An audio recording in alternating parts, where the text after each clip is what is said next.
Siempre me gusta volver a encontrarme con ustedes, con algunos cambios, pero hay siempre un núcleo que yo creo que lo encuentro siempre desde entonces. Como saben ustedes, siempre hacemos cursos distintos. No he repetido nunca un curso. Pero este año es algo más, y es un curso del cual yo creo que no se ha escrito ni se ha hablado nunca. Nadie. Son dos palabras las que aparecen en el título, lirismo y prosaísmo, sobre las cuales yo creo que no se puede encontrar nada, por lo menos que yo conozca.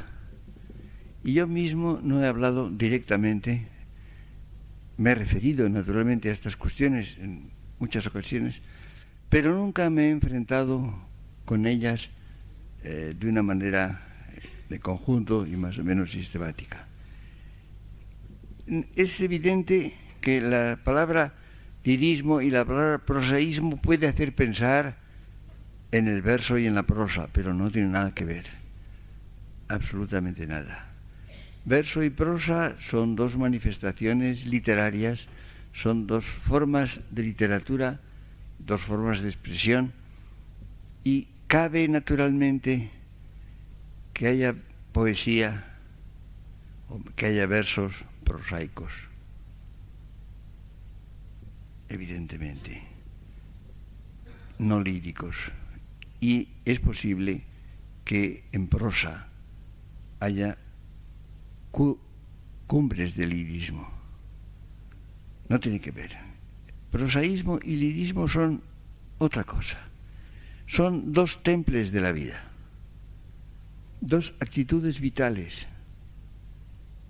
dos formas de instalación en la vida. Y se puede instalar el hombre en una forma de vida que es lirismo, o bien en otra forma muy distinta, en cierto modo contrapuesta, que es prosaísmo. En definitiva, son dos formas generales de vivir, que afectan por lo pronto a las personas, naturalmente. Afectan a cada persona, al individuo, pero afectan también a las sociedades en las cuales se hacen esas vidas personales. Y por eso tienen también una significación histórica.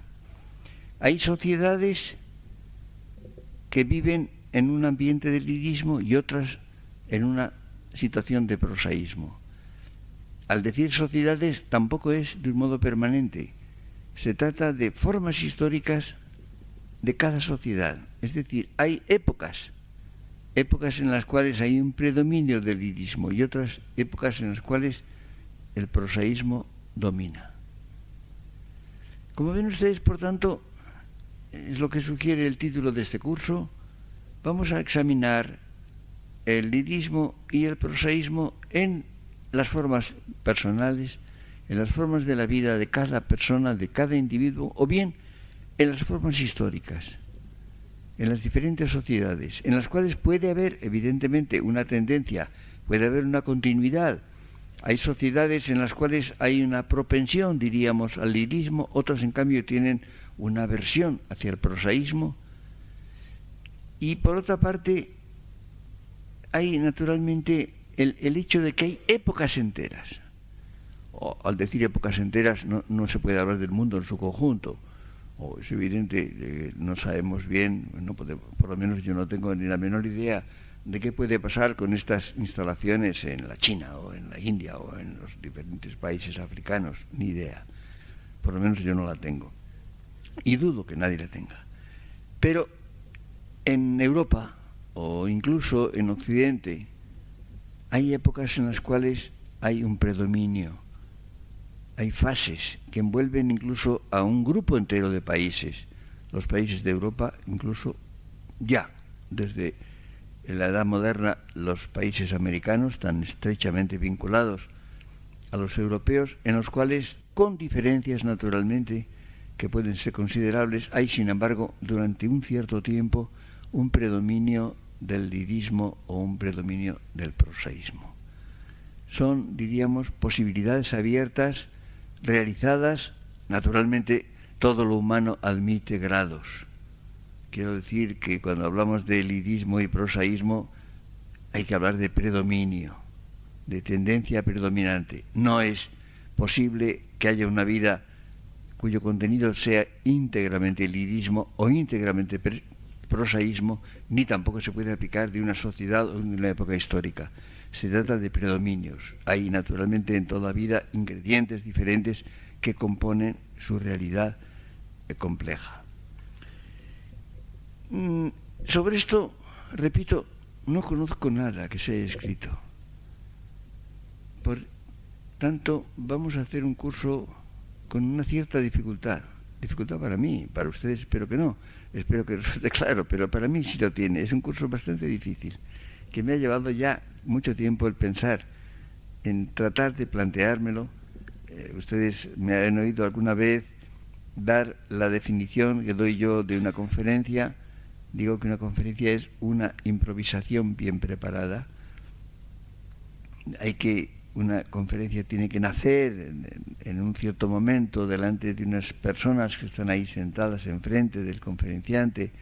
En definitiva, es algo que debe surgir y brotar en un cierto diálogo con el público que lo escucha. Por eso nunca he consentido dar una conferencia en un lugar en que por ejemplo, un teatro con la sala oscura y el escenario iluminado. Nunca he podido hacer esto. Yo no puedo hablar a la nada. Eso no tiene ningún sentido, ni a la oscuridad. Hay que pensar largamente, hay que componer la figura intelectual que una cuestión planteada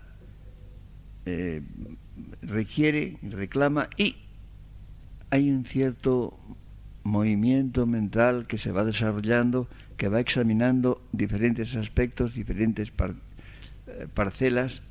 Ustedes tienen un programa justamente con un título que corresponde a cada una de las conferencias, y eso ya dibuja un poco lo que podemos llamar el argumento del curso. Habrán visto ustedes que esta primera lección incluye dos palabras, la palabra lirismo y la palabra ilusión. Tienen de común que han sido dos conceptos apenas estudiados, sobre los cuales no se ha escrito nada. Sobre ilusión, lo único que conozco que se haya escrito es el pequeño libro que publiqué hace exactamente 15 años, en 1984, Breve Tratado de la Ilusión. En él digo precisamente que ese libro me ha acompañado, el deseo de ese libro me había acompañado unos 20 años. 20 años antes había tenido yo la voluntad de escribir un libro con ese título, exactamente con ese título. El título ha precedido mucho al libro. Y no había podido hacerlo hasta ese momento, hasta hace 15 años. Y evidentemente me lo sugirió un hecho lingüístico, un hecho social, histórico, pero de contenido lingüístico, que aconteció en España en la época romántica. La palabra ilusión es una palabra latina, illusio, derivada del verbo ludere, con una negación, un il. En todas las lenguas, en latín, en español hasta entonces, en las demás lenguas hasta hoy, tiene un sentido negativo. Es lo que es el engaño, a veces el sarcasmo, a veces la irrisión. Los escritores ascéticos hablaban, por ejemplo, de las ilusiones del demonio, es decir, los engaños del demonio. El demonio tienta al hombre, lo fascina y lo engaña. Y eso es lo que llamaban las ilusiones. Los giros de la lengua, en todas las lenguas que yo conozco, son puramente negativos. Se dice, eres un iluso, no te hagas ilusiones. Se entiende que son engaños, son falsedades, son espejismos. Y esto en español también. En español ocurría hasta 1830 aproximadamente. Y en ese momento se produce un hecho semántico sumamente extraño, bastante inesperado, y que arranca de los poetas, especialmente el primero que yo creo que lo hace es Espronceda, y después también aparece en Zorrilla, luego enseguida en los prosistas, y muy pronto se generaliza al uso coloquial, a la lengua coloquial, y aparece un sentido casi inverso, el sentido positivo que tiene la palabra ilusión. Cuando se dice estoy ilusionado, vivo ilusionado, tengo ilusión por una persona, por un viaje, por una empresa, por una obra, es un sentido completamente distinto del que tenía hasta entonces y del que tiene en las demás lenguas. El antiguo sentido persiste, pero hoy es más propio, más fuerte el sentido positivo en español que el otro. En las demás lenguas que yo conozco, en francés, en inglés, en alemán, en italiano, tienen sentido negativo. Únicamente he visto algunos ejemplos del sentido positivo en portugués, pero es a causa de mi versión, de mi interpretación. En traducciones de libros míos han usado la palabra en forma portuguesa ilusão, con el sentido positivo. Y en algunos comentarios lo han usado autores brasileños ya precisamente en ese sentido. Con lo cual tengo esperanza de que quizá en portugués ocurra como en español ocurrió hace siglo y medio, y que el portugués adquiera el sentido positivo que me parece maravilloso de la palabra ilusión. En este breve libro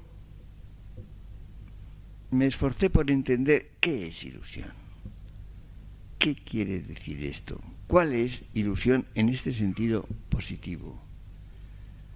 Y lo examiné, por lo pronto tropecé con la dificultad que se da en las demás lenguas para traducir la palabra española ilusión en sentido positivo. No hay una palabra equivalente. Hay muchas palabras que son difícilmente traducibles, que son propias de una lengua. Eso ocurre sobre todo con palabras que designan formas de vida o formas sociales, características de un país. Por ejemplo, la palabra hidalgo. ¿Cómo traducimos hidalgo? Pues no. ¿Cómo dicen ustedes hidalgo en francés o en inglés o en alemán? No. A veces se conserva la palabra española, como la palabra inglesa gentleman. Es también difícil de traducir. Hay una traducción, digamos, abstracta, caballero, pero no es lo mismo. Gentleman es algo distinto de lo que es la forma caballero. En francés se dice gentilhomme, también no es gentilhombre, es otra cosa, es difícil de traducir. La frase también, el nombre del título francés, homme de bonne compagnie, es difícil de traducir. Cuando algo responde a una contextura social, a una estructura social, a una escala de valoraciones o de conductas, eso queda ligado a una lengua, a un país, a una época, probablemente a una época, y no se puede transmigrar fácilmente de una a otra. Pues bien, con la palabra ilusión ha ocurrido algo parecido. El sentido nuevo que tiene en español desde 1830 o 30 y tantos no se puede traducir más que haciendo una perífrasis. Y ahí entonces, al ver las perífrasis, se puede ver qué recursos usan otras lenguas para expresar peor, evidentemente, lo que decimos cuando hablamos de ilusión. Es algo que tiene que ver con la expectativa. La ilusión apunta al futuro, apunta a esa condición que llamo yo desde hace muchos años ya, pero que está ya en el diccionario de la Academia, en la última edición, futurizo, el adjetivo futurizo. Futurizo es lo que está orientado al futuro, proyectado hacia el futuro. No es futuro porque es presente. Ustedes son presentes, están aquí, realmente, en este momento, pero están proyectados hacia el futuro. están anticipando el futuro, vertidos hacia él, hacia el final de esta conferencia, que quizá desean vivamente, lo que van a hacer esta noche, lo que van a hacer mañana, o dentro de 15 años, o dentro de 40 o 50. Es decir, la vida humana es algo que está proyectado hacia el futuro, orientado hacia el futuro. Pues bien, esto es característico de la ilusión. La ilusión corresponde a esa condición. La ilusión tiene un carácter de anticipación, de versión hacia el futuro, hacia un futuro incierto, inseguro, que no se sabe si será. Por eso hablo de versión hacia el futuro y no del futuro. Tiene un carácter además de deseo. Es otro componente. Es algo que se desea. Se desea justamente y se anticipa. Es un deseo, diríamos, activo, un deseo dinámico, que está proyectado. Si ustedes dicen tengo ilusión por un viaje que van a hacer, es que lo anticipan, lo imaginan, lo desean al mismo tiempo. Hay un elemento de inseguridad también. Hay un elemento de temporalidad. Pero una temporalidad, naturalmente la versión al futuro es temporal, pero es una forma de temporalidad que persiste, que tiene perduración. Es algo que puede durar, que va a durar. Y sin embargo, todo eso se mueve en el horizonte propio de la vida humana, que es la mortalidad. La vida humana es los días contados, aunque no sepamos la cuenta. La muerte es segura, aunque es inseguro cuándo acontecerá. Mors certa, hora incerta, decían los romanos. La muerte es cierta, la hora es incierta.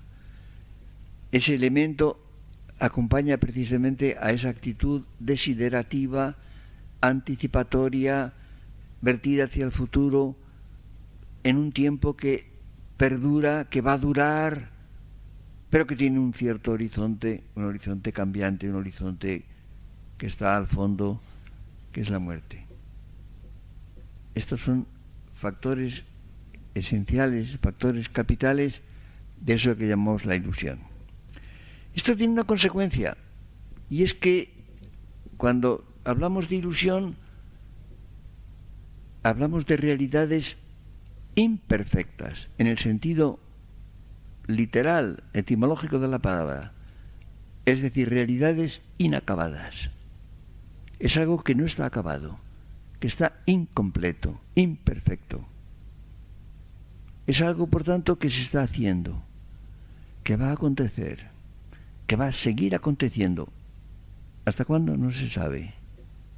Y por consiguiente, hay una situación de una temporalidad finita pero indefinida. Son rasgos capitales, son rasgos esenciales. Y eso está sustentado por el deseo, por ese deseo proyectivo, ese deseo de algo que puede acontecer, que se espera con inseguridad, en una realidad inacabada, inconclusa. Son rasgos, diríamos, formales de la ilusión, que son, curiosamente, los más profundos y más propios de la vida humana. Pero si descendemos a algo más preciso, más concreto, si pensamos en los contenidos de la ilusión,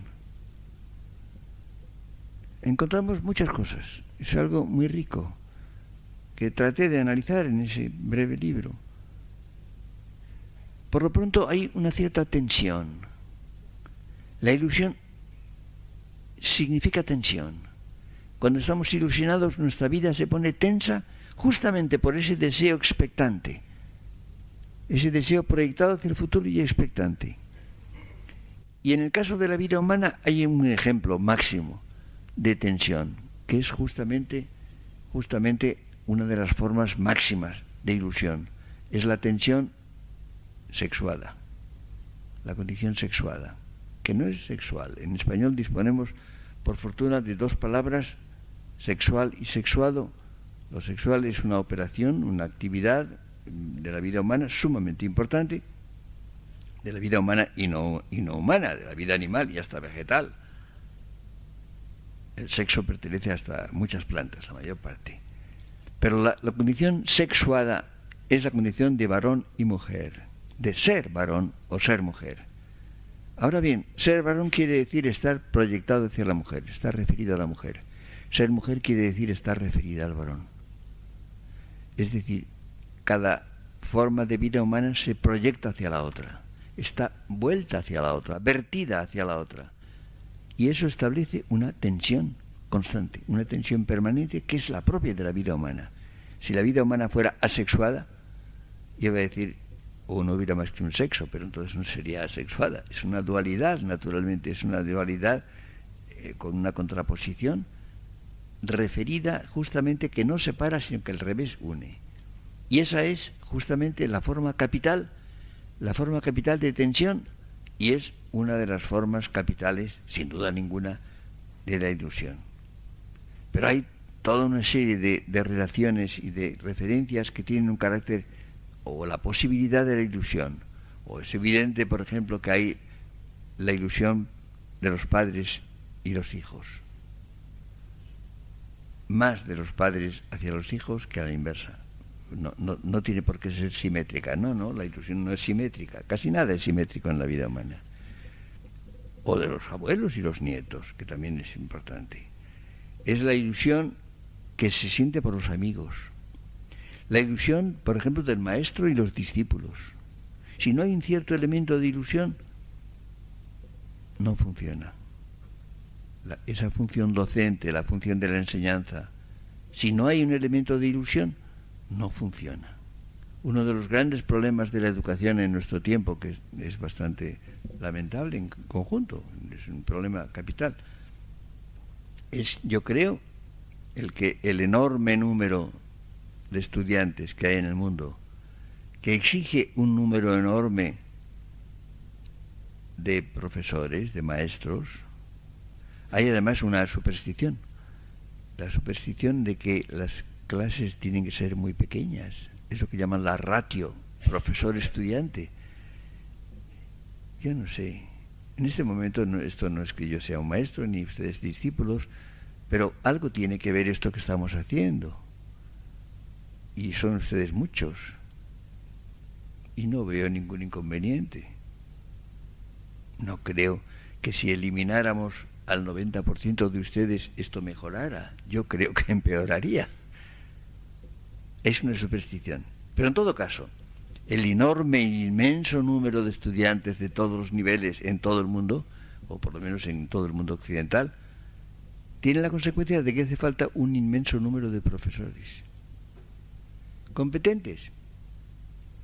No es seguro, pero es posible. ¿Con vocación? Esto ya es más difícil. Ser profesor es algo que funciona si hay vocación.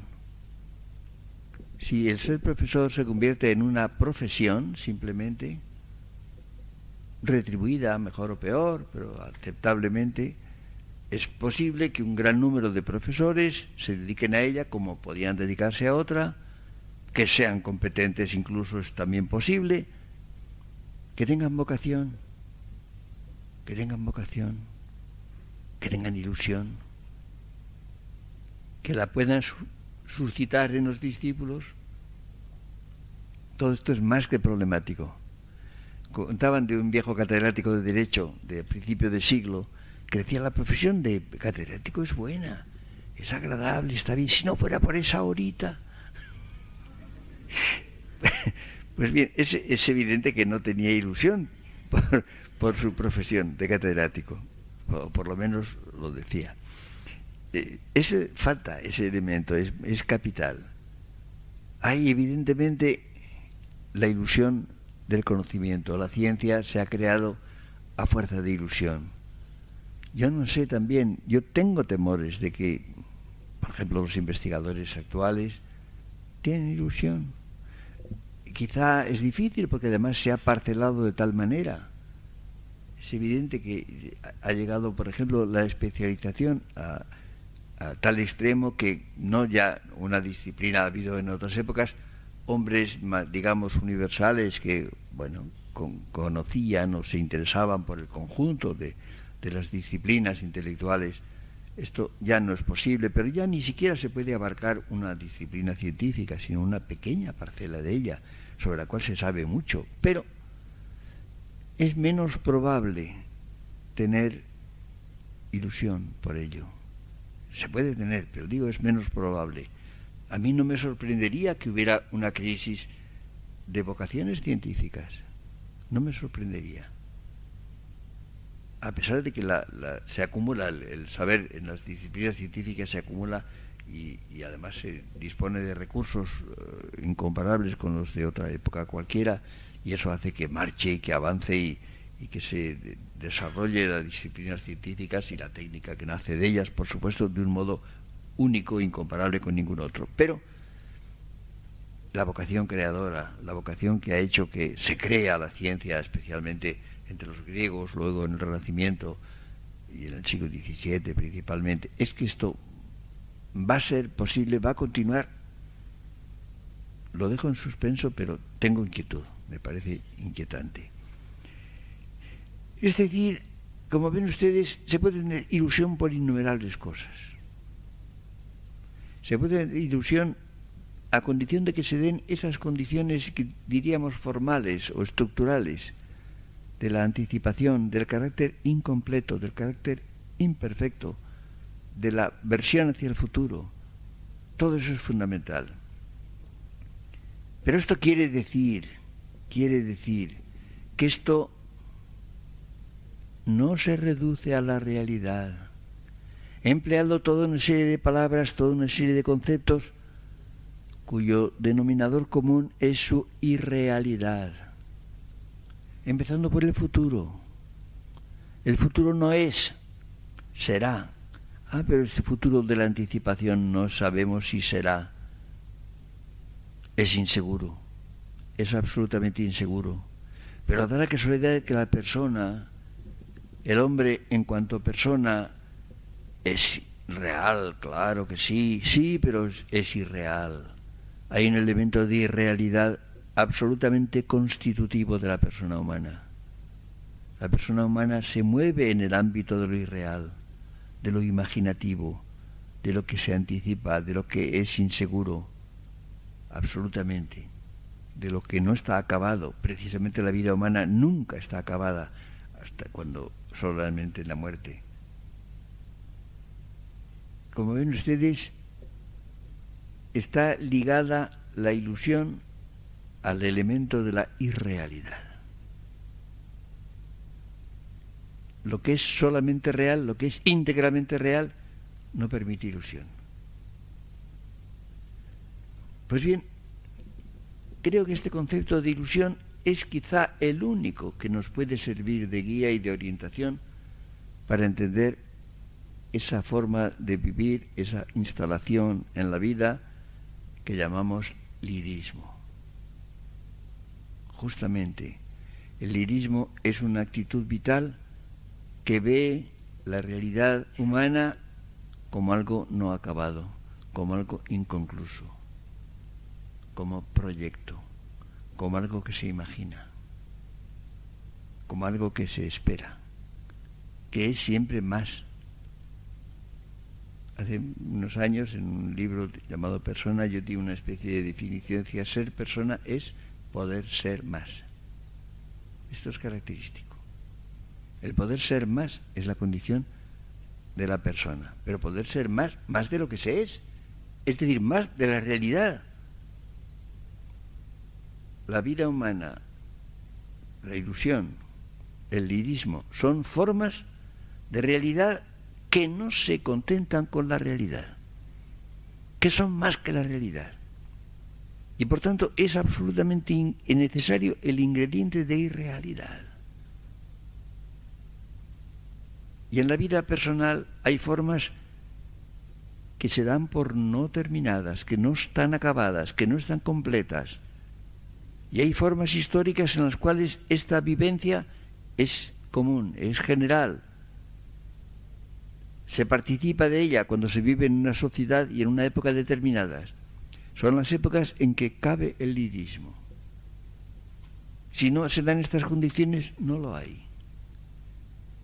Es decir, hay un elemento, diríamos, de deseo, un elemento de aspiración. El lirismo consiste en desear algo que no es real por lo pronto, que quizá no lo sea nunca, a lo cual se aspira. Es decir, consiste por tanto en vivir en la realidad, por supuesto, y somos reales, pero no solo en la realidad.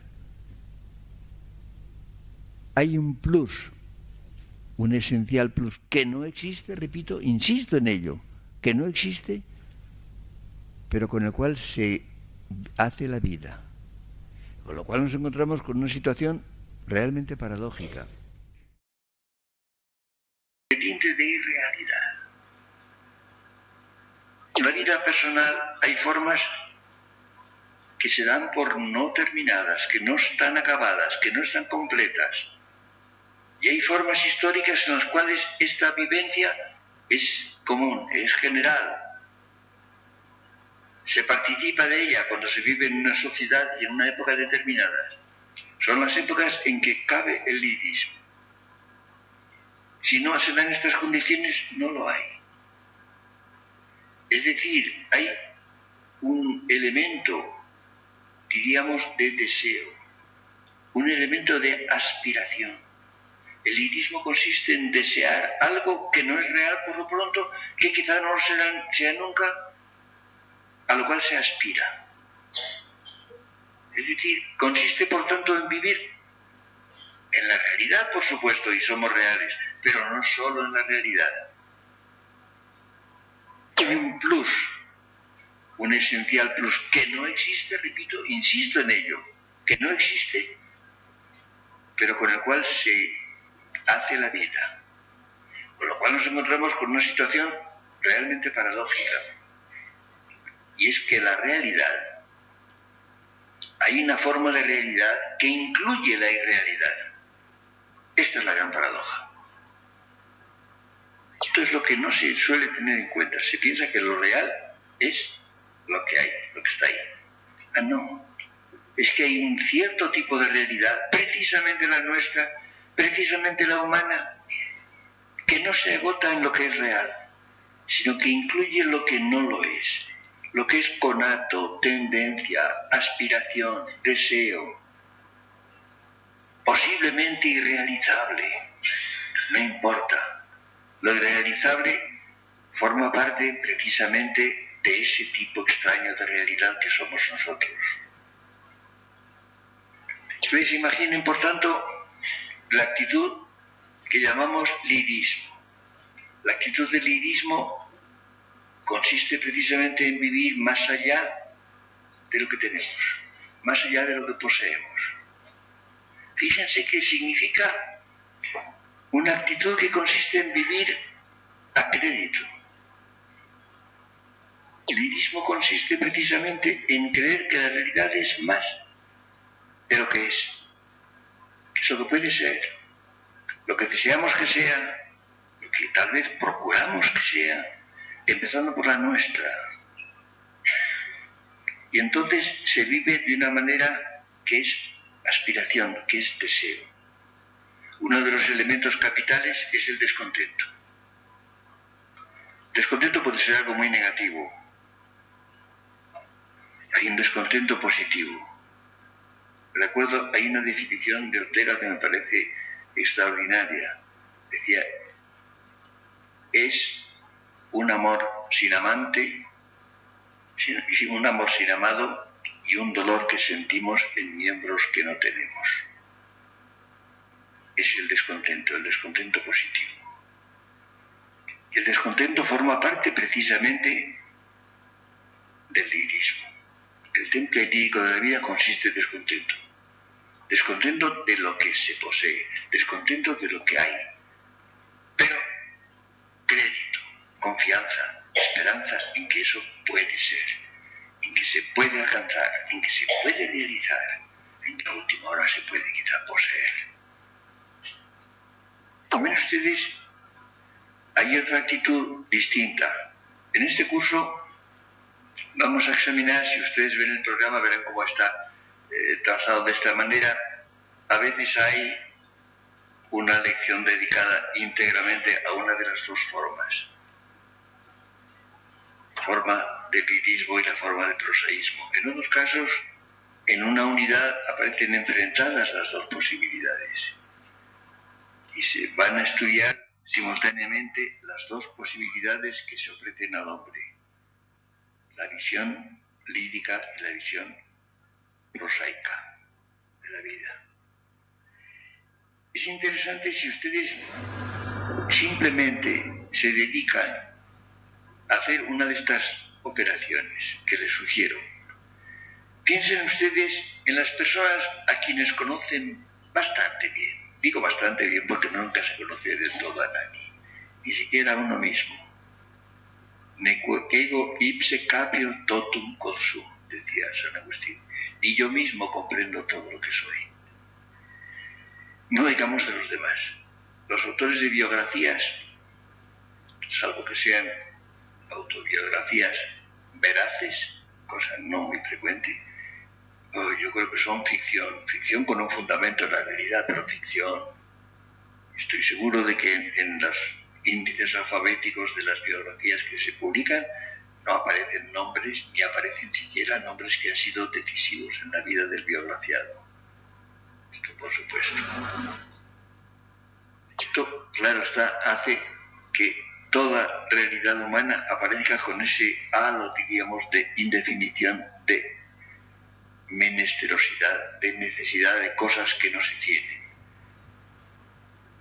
Ese dolor que sentimos en miembros que no tenemos. Se dice que las personas a quienes se le amputa un miembro, por ejemplo un brazo o una pierna, a veces les duele ese brazo o esa pierna que ya no tienen, pero sienten los dolores. Pues bien, esto desde el punto de vista no orgánico, no puramente fisiológico, sino desde el punto de vista personal, ocurre muchas veces. Esto es capital. Hay, por tanto, esa situación que es la que hace posible el lirismo. Si esto falta, sobreviene el prosaísmo. Lo cual quiere decir que la vida pierde su horizonte, pierde esa orla de irrealidad. Deja de ser aspiración, deja de ser ese deseo proyectivo que estábamos hablando. Pierde esa especie de transfiguración que le viene precisamente del deseo. El deseo es lo que transfigura las cosas. Nos proyectamos sobre ellas yendo más allá de lo que nos ofrecen, de lo que sin más tenemos. Ustedes piensen en esa experiencia cotidiana y universal a la cual nos dedicamos toda la vida, que es el estar frente a una persona. Por lo pronto imaginarla. Cuando vemos a una persona la imaginamos. Partimos de su cara, partimos de sus facciones, partimos de su expresión. La expresión es lo que rezuma de la interioridad de la persona y se vierte al exterior, de sus gestos, de sus palabras, de lo que dice y de cómo lo dice y de la voz. Hay alguna experiencia aquí interesante y curiosísima. Cuando oímos a una persona que está con nosotros, que está en nuestra habitación, hablando por teléfono con otra persona de la cual quizá no sabemos quién es, tenemos una impresión decisiva de las relaciones de esas personas. La otra persona no oímos lo que dice y no sabemos quién es. Pero cómo habla la que está en nuestra habitación, lo que habla no con nosotros, las entonaciones de su voz, el ritmo de su elocución, descubre la relación que tiene con la persona que está al otro lado del teléfono. Imaginen ustedes el lío que se organiza con los móviles, en que ahora todo el mundo está hablando con todo el mundo. No sé hasta qué punto eso revela mucho, no sé, justamente. Habría que plantear el problema de si se puede tener ilusión en ese tipo de conversaciones. Lo dudo bastante, pero en fin. Como ven ustedes, por tanto, lo que es esencial, insisto mucho en ello porque es capital, lo que es esencial del lirismo es el carácter de lo inacabado, de lo parcialmente irreal, de lo irreal incluido en la realidad. Si todo está dado, la palabra dado, la palabra originaria es dato. Si todo se reduce a datos, si está todo dado, si todo es real, es lo que es y nada más, desaparece el lirismo, sobreviene una situación que es el prosaísmo. Y el problema que se plantea, mejor dicho, que no se plantea, pero que habría que plantear, es si es posible la vida en el prosaísmo. En un mundo en que todo fuera real, en que se contara con lo que hay y nada más, con lo que está dado, con lo que por tanto es reductible a dato, se podría respirar humanamente. Esa es la cuestión. Como ven ustedes, esta cuestión que me he atrevido a plantear en este curso es de mucha más importancia de lo que parece. Parece que lirismo y prosaísmo, bueno, son dos matices secundarios, dos tonalidades que puede tener la vida, que pueden tener evidentemente una significación algo distinta. Se puede esperar que el lirismo tenga algún atractivo, algún encanto. El prosaísmo pueda quizá amenazar con algún aburrimiento, con cierta monotonía. Es mucho más que eso. Es enormemente más. Es justamente algo que afecta a la condición proyectiva de la vida humana.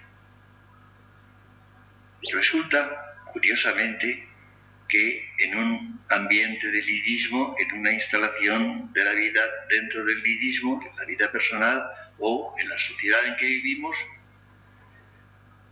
es posible precisamente la proyección, es posible una vida que se dilata indefinidamente en principio, aunque tenga un límite, en que se cierra. Y en cambio, si esto falta, resulta que esa vida es menos humana, no es propiamente humana, representa una decadencia respecto de la posibilidad. Es decir, si la vida humana no es propiamente humana, no es personal, es literalmente menos vida. Y dicen que la próxima semana no habrá esta conferencia porque hay uno de estos seminarios que interrumpen nuestro curso de vez en cuando y aquí empezamos casi inmediatamente. En la siguiente nos ocuparemos precisamente de la otra forma del mundo, de cómo es un mundo cuando aparece dominado por el prosaísmo. Muchas gracias.